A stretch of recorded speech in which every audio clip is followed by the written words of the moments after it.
Students, આજના આપણા video લેક્ચરમાં આપણે સોર્સિસ ઓફ વર્કિંગ કેપિટલ જોશું.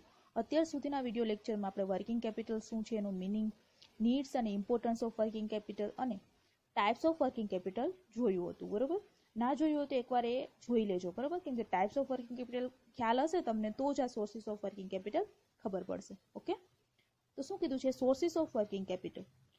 Working capital has two types. તો જે ટાઈપ આપણે ડિસ્કસ કર્યા છે એ જ ટાઈપ્સમાંથી જે ટાઈપ્સનું અલગ અલગ ટાઈપ્સનું વર્કિંગ કેપિટલ હતું તો કયા ટાઈપ માટે કયો સોર્સિસ બેટર રહેશે એ આપણે ડિસ્કસ કરશું.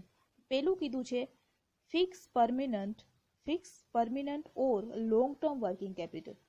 જે આપણે જોયું હતું કે પરમિનન્ટ એક ફિક્સ અમાઉન્ટ આપણે બિઝનેસમાં જોઈએ છીએ બિઝનેસ રન કરવા માટે, તો પરમિનન્ટ કે લોંગ ટર્મ વર્કિંગ કેપિટલ હોય કે જેને it is also known as core current asset, એને કોર કરંટ એસેટ પણ કહેવાય.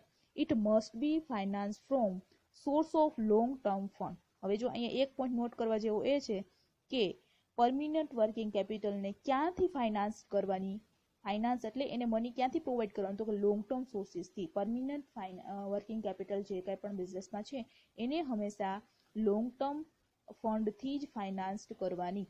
અને લોંગ ટર્મ ફંડ કયા કયા છે તો એ નીચે આપેલા છે. These are equity share capital, preference share, debenture, long term loan and internal source of fund, કે રિઝર્વ્સ અને સરપ્લસ એમાં આવશે. ઇન્ટરનલમાંથી રિઝર્વ્સ અને સરપ્લસ આવશે. આ રીતે આમાંથી શું નોટ ડાઉન કરવાનું છે કે પરમિનન્ટ વર્કિંગ કેપિટલ છે એને લોંગ ટર્મ ફંડથી જ ફાઇનાન્સ કરવાની છે. ઓકે, પછી આગળ શું વાત કરી છે, whenever any project for expansion of business is there. જ્યારે પણ બિઝનેસનું તમારે એક્સપાન્શન કરવાનું છે એવું કોઈ પ્રોજેક્ટ છે, adequate long term fund for finance, additional need long term fund for fix working capital must be allocate. જ્યારે પણ તમારે બિઝનેસનું એક્સપાન્શન કરવાનું છે ત્યારે જે મની એમાં જોઈએ છે એ હંમેશા કેવા લેવાના, તો કે લોંગ ટર્મ ફંડથી જ લઈ આવવાના. લોંગ ટર્મ ફંડ જે ફાઇનાન્સ કર્યું છે એનાથી જ લઈ આવવાના. Adequate long term fund finance additional need long term working capital. જે લોંગ ટર્મ વર્કિંગ કેપિટલની એડિશનલ નીડ છે એ લોંગ ટર્મથી જ લઈ આવીને તમારે ઇન્વેસ્ટ કરવાની છે. પછી પેલું થઈ ગયું, સમજાઈ ગયું બધાને. એમાં પરમિનન્ટ વર્કિંગ કેપિટલની વાત હતી, એ ફાઇનાન્સ હંમેશા લોંગ ટર્મથી કરવાની. સેકન્ડ છે વેરિયેબલ ઓર એડહોક જેને કહેવાય, સિઝનલ ઓર ટેમ્પરરી. આ બધા એના વેરિયસ નામ છે કે વેરિયેબલ, એડહોક, સિઝનલ કે ટેમ્પરરી વર્કિંગ કેપિટલ છે તો એને it must be finance from short term. તો વેરિયેબલ વર્કિંગ કેપિટલની રિક્વાયરમેન્ટને શોર્ટ ટર્મ ફંડથી ફાઇનાન્સ કરવાની છે. અને શોર્ટ ટર્મ ફંડના વેરિયસ સોર્સિસ આપ્યા છે નીચે, એ શું છે તો કે bank cash credit facility, bank પાસેથી કેશ ક્રેડિટ લઈ આવી શકો છો. પછી સેકન્ડ છે ઓવરડ્રાફ્ટ, બેંક પાસેથી લઈ આવી શકો છો. પછી ટ્રેડ ક્રેડિટ લઈ શકો છો. અકોમોડેટેડ બિલ કે બિલ ડિસ્કાઉન્ટિંગ. પછી અનઓર્ગેનાઇઝ સેક્ટરમાંથી કે હુંડી છે, પ્રોમિસરી નોટ છે, ગોલ્ડ લોન લઈ આવી શકો છો અનઓર્ગેનાઇઝ સેક્ટરમાંથી. બરોબર, પછી પબ્લિક ડિપોઝિટ છે, કોમર્શિયલ પેપર છે. આ કોમર્શિયલ પેપર આપણે મની માર્કેટમાં પણ જોયું હતું. ઓકે, પછી આગળ છે ફેક્ટરિંગ રિસીવેબલ અને cell of marketable security. Marketable security હોય તમારે શોર્ટ ટર્મ ડ્યુરેશન માટે તમારી પાસે, તો એને સેલ કરીને પણ મની લઈ આવી શકો છો. કે લાસ્ટ છે ટેમ્પરરી લોન લઈ શકો છો, advance from customer, relatives, friends, એની પાસે તમે એડવાન્સ પણ લઈ શકો છો. આ વેરિયસ સોર્સિસ છે જ્યાંથી તમે શોર્ટ ટર્મ ફંડ છે કલેક્ટ કરી અને તમારી જે ટેમ્પરરી વર્કિંગ કેપિટલની નીડ છે એને ફૂલફિલ કરી શકો છો. ઓકે, હા, તો બે ટાઈપ્સ આપણે જોઈ લીધા છે. પરમિનન્ટ હોય તો એને લોંગ ટર્મથી ફાઇનાન્સ કરવાની છે અને જે ટેમ્પરરી છે એને શોર્ટ ટર્મથી ફાઇનાન્સ કરવાની છે. હવે છે spontaneous source of working capital. Spontaneous source of working capital finance એ કઈ રીતે, એમાં શું કીધું છે તો એમાં પણ 3 પોઈન્ટ આપ્યા છે. Very short term spontaneous. હવે સ્પોન્ટેનિયસ નીડમાં એવું છે કે તમે તમારી રીતે તમારા બિઝનેસમાંથી જ વર્કિંગ કેપિટલ નીડ ફૂલફિલ કરી શકો છો. જો તમારી રિક્વાયરમેન્ટ વેરી શોર્ટ ટર્મ માટે હોય, very short term spontaneous need of working capital is met by delaying payment of creditors. તમારે જો વેરી શોર્ટ ટર્મ માટે વર્કિંગ કેપિટલની નીડ છે તો એ તમે કઈ રીતે ફૂલફિલ કરશો, તો કે ડીલે કરશો કોને, પેમેન્ટ ઓફ ક્રેડિટર. હવે ક્રેડિટર કોણ છે, તમારા લેણદારો છે જે બિઝનેસમાં તમારી પાસેથી મની ડિમાન્ડ કરે છે. એને કંઈક રો મટીરિયલ કે સપ્લાય તમને કરી હશે ને તમારે હવે એમને પેમેન્ટ કરવાનું છે, તો તમે પેમેન્ટ એને અત્યારે નથી કરતા, ડીલે કરો છો પેમેન્ટ કરવામાં. મીન્સ કે તમારે અત્યારે ફંડની રિક્વાયરમેન્ટ છે વેરી શોર્ટ ટર્મ માટે, તો તમે ફંડ એને નહીં આપો અને તમારા બિઝનેસમાં થોડા સમય માટે રાખશો. 15 દિવસ હોઈ શકે છે, અઠવાડિયું હોઈ શકે છે, કે તે સમય દરમિયાન તમે એને મની નથી આપતા પણ તમારા બિઝનેસમાં યુટિલાઇઝ કરો છો, એટલે વેરી શોર્ટ ટર્મ માટે ફંડની જે રિક્વાયરમેન્ટ હશે એ કઈ રીતે ફૂલફિલ કરશું? તો કે ડિલે કરશું કેમાં? ક્રેડિટર્સને પેમેન્ટમાં, પછી બીજું તો કે વેજીસ છે અત્યારે પે નહીં કરીએ, થોડા સમય પછી પે કરશું, ટેક્સીસ જો પોસિબલ બનશે તો ટેક્સીસ પછી પે કરશું, પછી ક્લિયરન્સ સેલિંગ ઇફોર્ટ અને higher cash discount to speed up realisation of receivable. હવે આમાં શું કીધું છે કે તમારા જે રિસીવેબલ છે, રિસીવેબલ મીન્સ ડેટર્સ, જે તમને દેશે પૈસા, તો ડેટર્સ છે જે પૈસા અત્યાર સુધી દેતા નથી તો એ સ્પીડમાં આપણે આપી દઈએ, તો એના માટે આપણે હાયર કેશ ડિસ્કાઉન્ટ આપશું થોડા સમય માટે, કે આપણે અત્યારે જે કેશની આપણે રિક્વાયરમેન્ટ છે આપી દઈએ, એના માટે આપણે કેશ ડિસ્કાઉન્ટ જાહેર કરશું, હાયર કેશ ડિસ્કાઉન્ટ આપશું, કે 1-2 દિવસમાં જો તમે પેમેન્ટ કરી દેશો તો વધુ કેશ ડિસ્કાઉન્ટ તમને મળશે. એટલે સ્પીડ અપ કરવા માટે ડેટર્સ છે આપણે સ્પીડલી મની આપી દઈએ, એના માટે આપણે એને કેશ ડિસ્કાઉન્ટ આપશું. તો એ રીતે પણ વર્કિંગ કેપિટલની નીડ ફૂલફિલ કરી શકીએ છીએ. ઓકે, પછી આગળ શું કીધું છે? પહેલું થઈ ગયું વેરી શોર્ટ ટર્મ વર્કિંગ કેપિટલની નીડ કઈ રીતે. પછી બીજું છે short term fund. Short term fund should not be diverted to expansion of business. હવે એ આપણે પહેલું જે પોઈન્ટ હતો પરમિનન્ટ વર્કિંગ કેપિટલ, એમાં આપણે વાત કરી હતી નીચેના પેરેગ્રાફમાં કે જ્યારે પણ તમારો બિઝનેસ એક્સપાન્ડ કરવો હોય ત્યારે તમારે લોંગ ટર્મ ફંડ છે એ જ યુટિલાઇઝ કરવાનું. લોંગ ટર્મ ફંડથી જે ફાઇનાન્સ લઈ આવ્યા છો એ જ એમાં યુટિલાઇઝ કરવાનું. તો એ જ વાત અહીં લખી છે કે શોર્ટ ટર્મ ફંડ છે કોઈ દિવસ not to divert expansion of business. Business જ્યારે તમે એક્સપાન્ડ કરો છો ત્યારે એમાં શોર્ટ ટર્મ ફંડ કોઈ દિવસ યુટિલાઇઝ કરવાની નથી. કેમ કરશો તો શું થશે? It will lead to liquidity crisis and working capital scarcity. કેમ કે એમાં મની છે, એક્સપાન્શન કરો કે કોઈ પણ એવી વસ્તુમાં તમે શોર્ટ ટર્મ ફંડ લગાવી દેશો તો લાંબા સમય માટે એ ફંડ ત્યાં રહી જશે. ઓકે, તો એના લીધે તમારી લિક્વિડિટી ક્રાઇસિસ છે તમારા બિઝનેસમાં ક્રિએટ થશે અને વર્કિંગ કેપિટલની સ્કેર્સિટી પણ થશે. એટલે short term fund never ever should be invested in long term goal. Okay, expansion માટે કે કોઈ પણ વસ્તુ માટે શોર્ટ ટર્મ ફંડ કોઈ દિવસ ઇન્વેસ્ટ કરવાનું નહીં. પછી ત્રીજી વાત એમાં એ કરી છે કે મીડિયમ ટર્મ. હવે જો તમારે મીડિયમ ટર્મ વર્કિંગ કેપિટલની નીડ છે, medium term working need be fund by raising flow. હવે મીડિયમ ટર્મ વર્કિંગ કેપિટલની રિક્વાયરમેન્ટ છે તો અલગ અલગ સોર્સિસ આપ્યા છે, 4 સોર્સિસ અહીંયા આપ્યા છે કે તમે પબ્લિક ડિપોઝિટથી લઈ આવી શકો છો, પબ્લિક ડિપોઝિટ ઇસ્યુ કરીને. પછી રિડીમેબલ ડિબેન્ચર પણ ઇસ્યુ કરી શકો છો મીડિયમ ટર્મ ડ્યુરેશનના, અને પ્રેફરન્સ શેર ઇસ્યુ કરી શકો છો રિડીમેબલ. અને ઇન્ટરનલ સોર્સિસ ઓફ ફાઇનાન્સ, એટલે આ ફાઇનાન્સથી તો પણ લઈ આવી. ઇન્ટરનલ સોર્સિસમાં રિઝર્વ ને સરપ્લસ આવશે. બધું સોર્સિસ ઓફ ફાઇનાન્સ આપણે જોવાના જ છીએ, એટલે આ ના સમજાય તો કાંઈ પ્રોબ્લેમ નથી. ઓકે, બધું આપણે ડીપમાં ડિસ્કસ કરશું જ. પછી શું વાત કરી છે? Every business should maintain adequate working capital.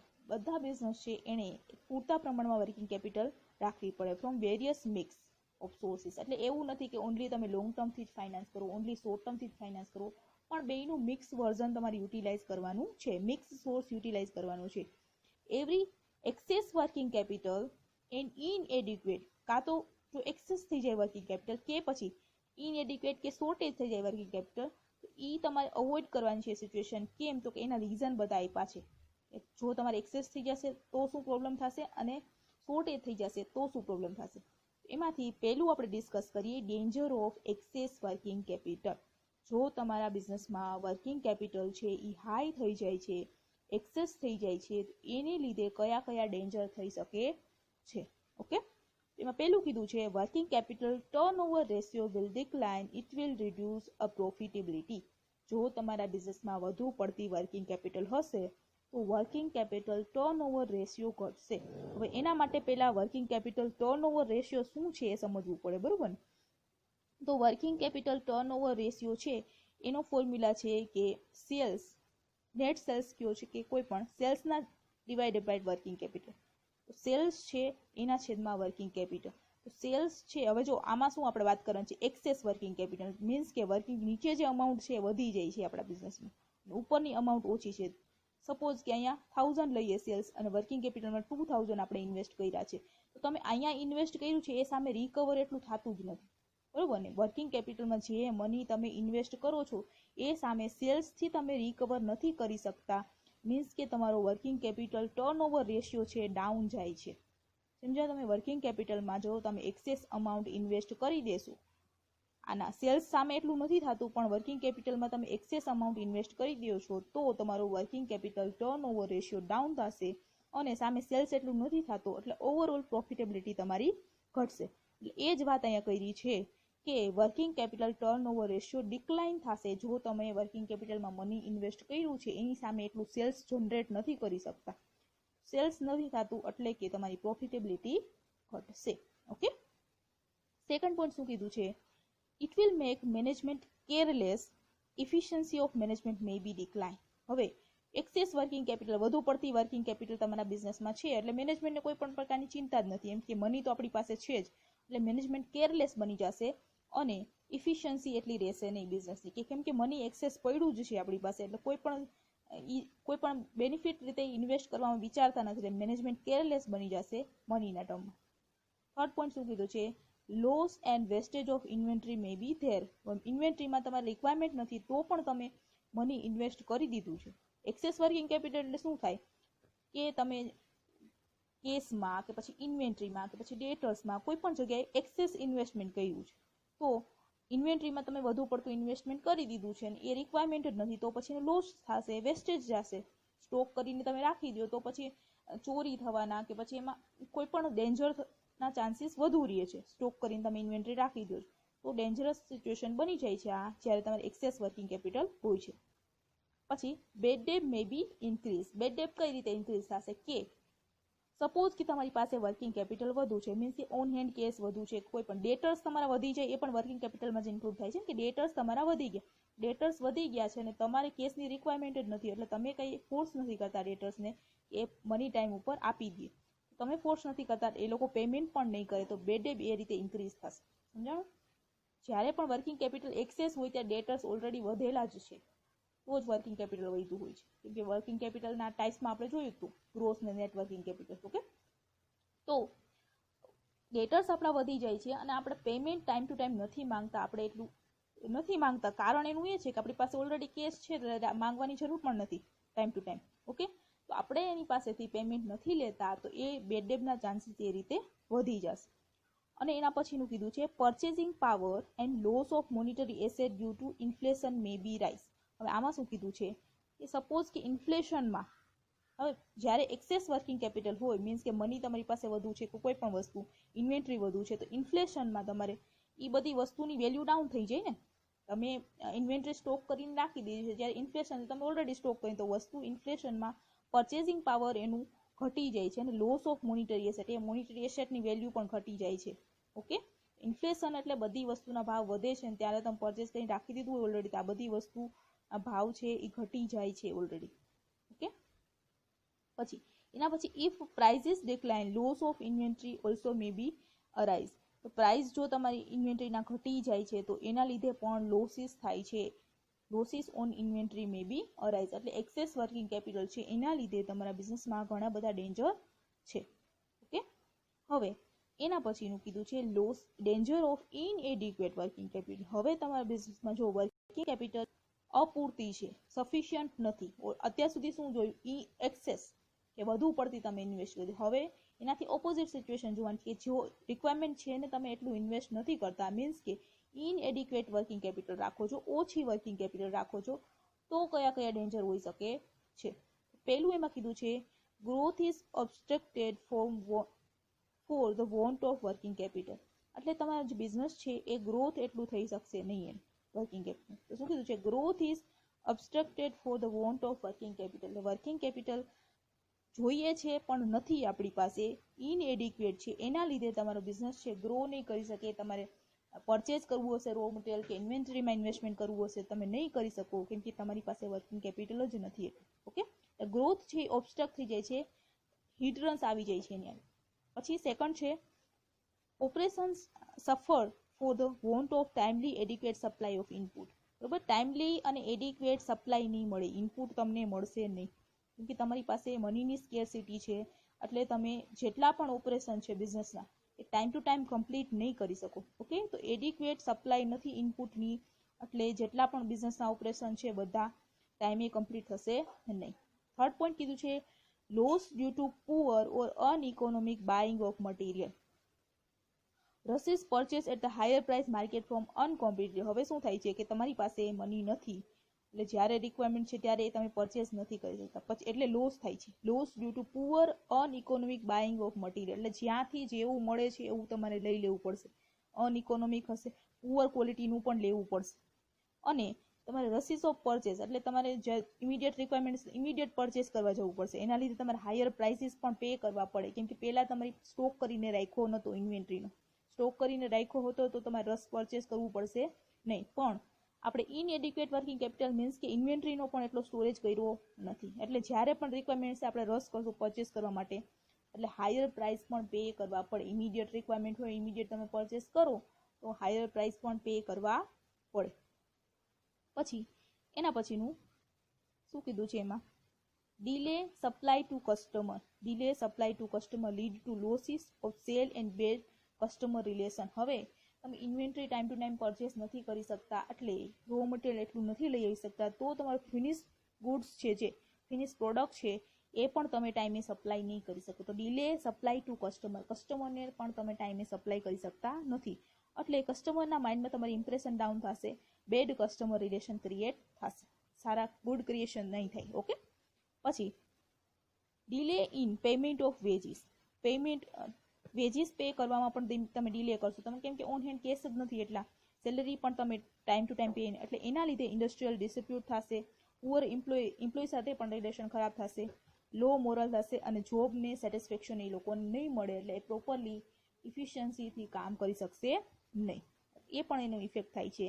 પછી શું કીધું છે, ફેક્ટર પ્રોડક્ટિવિટી, ટોટલ પ્રોડક્ટિવિટી અને પ્રોફિટેબિલિટી ડિક્લાઇન. એટલે આગળના પોઈન્ટ સાથે જ કનેક્ટ કર્યું છે કે ઓલ ઓવર પ્રોડક્ટિવિટી તમારા બિઝનેસની ઘટે છે, એટલે પ્રોફિટેબિલિટી ડિક્લાઇન થાય છે.